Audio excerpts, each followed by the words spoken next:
left her toys everywhere, and then Shadow stepped on something.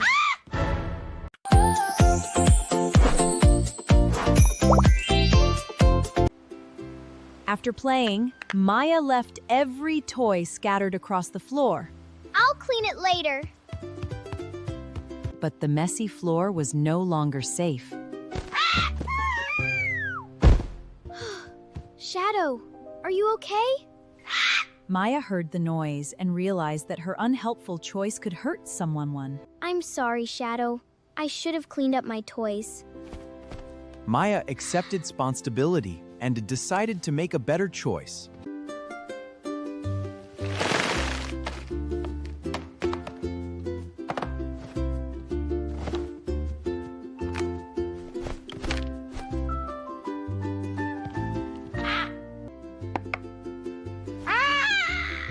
With the toys safely stored, everyone had plenty of room to play.